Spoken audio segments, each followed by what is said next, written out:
God is not a Christian. No, God is not a Christian. God is too big to be contained in human-made religion. God is not a Muslim. God is not a Hindu. God is not a Buddhist. Do you know that Christianity was used to justify slavery? Do you know that in the book of Ephesians, in Paul's letter to the Ephesians, he tells people to obey their earthly masters, even the harsh ones?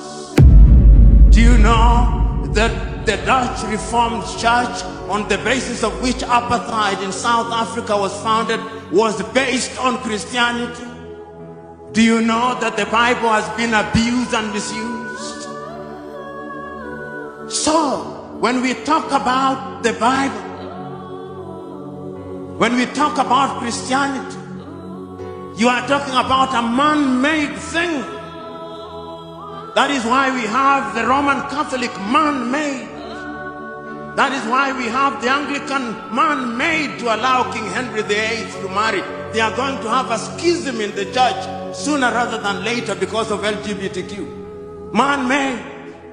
That is why we have SDA, man-made. That is why we have Presbyterian, man-made. That is why we have Methodist, man-made. Tell me which denomination Jesus belonged to. None. This video is to make you understand that any pastor or imam that is telling you that God is a Christian or a Muslim is simply lying to you. This will expose a lot of secrets. Let's watch together. But I'm in the business of reminding all of us that the prayer breakfast can become an annual ritual without more. Don't make it an annual ritual where we come to say with our mouth what we do not believe in our hearts. There must be a wedding between the words of our mouths and our deeds. That is what character is all about. And I also want to remind this audience, as the good book says, we must, in the nature of things, be Christians of Berea. If you read the Acts of the Apostles, Paul says that he liked the Christians of Berea because whenever the word had been preached, they went out and read the word to confirm if what had been preached was true. And I also want you to go and read. We are talking about character and the followership. Throughout the ages, men and women have followed evil men. And these are those days that we must warn ourselves. I am encouraging you, if you are a Christian of Berea, go and fact check what I'm saying. And you can even fact check it as I'm speaking. Read the book of Matthew, chapter 24, verse 24. In the end days there shall come many Christs, and they shall work wonders, and they shall mislead even the very elect, if it were possible. So we must warn ourselves as people who believe in God. We must warn ourselves as Christians in the knowledge, as Paul writes in his second letter to Timothy, chapter 3, that there shall become a form of Christianity where we shall be lovers of ourselves, where we shall be boastful, where we shall have people confusing people, just as Jannes and Jambres confused the multitude. But we are warned to do the right thing. And I'm also telling you that the same Bible tells us that you cannot pretend to be lovers of God whom you have not seen if you do not love your brothers and sisters whom you see. You know, when we talk about character, we are talking about serious business. When we talk about prayers, we are talking about serious business. When my good friend Godfrey was asking people to pray, I'm making some of you uncomfortable, and that is my intention. When he was asking people to pray, he asked several people to pray, and everybody came. And I was asking myself, why must 5 people pray? Why can't it be 1? Why? They all said the same thing. Why can't one person pray? 3 members of parliament had to pray. Why? Is God deaf? Must we repeat things to God? Are we like the latter-day Pharisees who pray that men may listen to us? Let us not use prayer breakfast to mock God. Let us use prayer breakfast to say that which is right and to speak the truth to all of us. I'm saying all these because we must say it, because we must not shy away from the truth.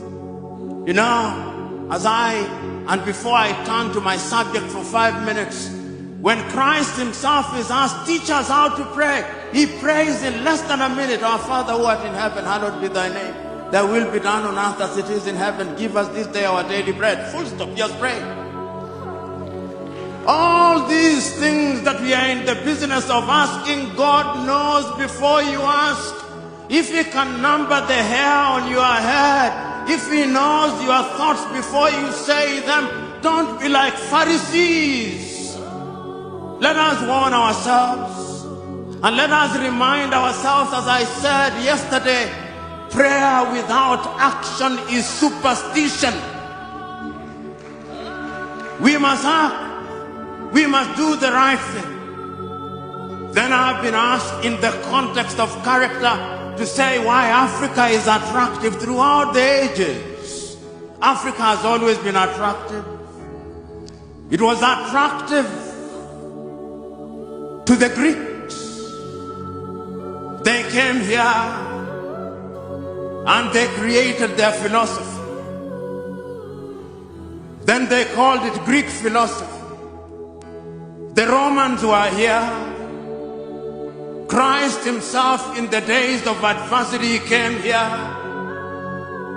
Muhammad, the founder of Islam, was here. The Chinese were here. The Arabs were here. The Portuguese were here. The Spaniards were here. The Dutch were here. The Danes were here. The English were here. The French were here. The Germans were here. This is the mother continent, the cradle of humanity. And whenever they have come here with religion, which they have manipulated. And I want to submit and agree with Desmond Mpilo Tutu that God is not a Christian. No, God is not a Christian. God is too big to be contained in human-made religion. God is not a Muslim. God is not a Hindu. God is not a Buddhist. I remember at one time in the dramatization of the life of Mahatma Gandhi by Richard Attenborough, he was asked, are you a Hindu? He said, no. When I was young in Gujarat, I remember attending a temple where the preacher on that day referred to the Christian Bible, referred to the Hindu Gita, and referred to the Muslim Quran, referring from one book to the other, as if it did not matter which book was being read as long as God was being worshipped. And I believe that that is the God that we are worshipping. We who are Christians must always remember that in fact the very days when we were called Christians, being a Christian was not meant to be a good thing. A Christian, these Christian followers of Christ, it was meant to be a derogatory term. And sometimes we who are Christians, we who claim to follow the Christ, we are arrogant and intolerant, and for our arrogance and our intolerance we will be punished.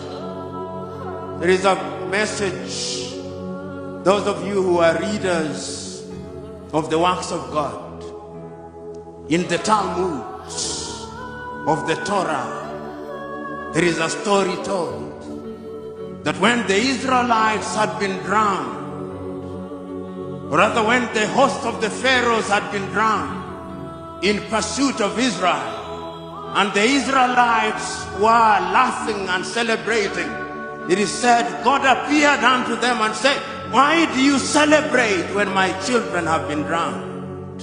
That is the God whom we do not understand. But remember, I was talking about why Africa is attractive. It is attractive because it is the cradle of humanity. And remember, I was saying and talking about Christianity and the manner in which it was midwife to us. So when we have all these denominations coming here and the manipulators in order to steal our land, Africa is attractive initially because of us. We were commodities to be sold when they first came here. And you will be surprised that those who gave the authority was the Roman Catholic Pope. The initial exploration of the world in the 14th, 15th century to Christopher Columbus and Vasco da Gama, they had a papal bull to survey the whole world, to come and discover us.